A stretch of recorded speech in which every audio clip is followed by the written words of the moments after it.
Alright, so we had some questions from Polynomials unit near the end. We're going to start with lesson 6, question 7, just because there's a bunch and we'll split it up in a couple videos. So these questions are all asking basically to find what's the variable. So when they're written here, there's like they used x. We want to find x is equal to like 3 or something like that. Okay?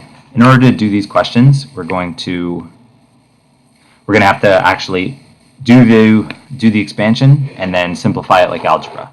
So let's start with this binomial. So we're going to distribute it. So it's going to give me 3x squared minus 3x minus 1x plus 1 equals, and we can distribute on this side too, 3x squared plus 3x. So now we can simplify, but also we can eliminate stuff from both sides. So I'm actually going to subtract minus 3x squared from both sides, which is going to cancel these out.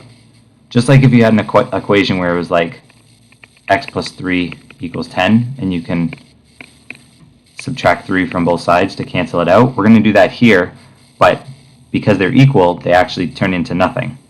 So these two can be combined to be like terms. So it's going to be negative 4x plus 1 equals plus 3x. We'll subtract 3x from both sides. Okay, and I'm going to end up with, oh, that was silly. Oh well, negative 7x, and we'll subtract 1 equals negative 1, which means x is equal to 1 over 7. Now, these are the questions. All work the exact same way. I'm not going to do these two because they're pretty straightforward. I'm going to do this one.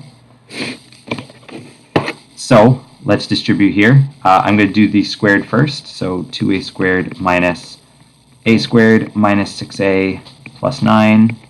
So that turned into this trinomial. And here we're going to distribute, so we get a squared minus a plus 2a. So you know what? That's just going to be plus a when we collect like terms, minus 2. Cool. And now let's distribute this negative sign to all three terms inside here. So we have a squared, because those two go together, plus 6a minus 9 equals a squared plus a minus 2. Again, these are going to cancel out on both sides, just like they did over here when we subtract both of them. This is going to become 5a, to move it over to this side, and this is going to become 7. Yep, so a is going to equal 7 over 5.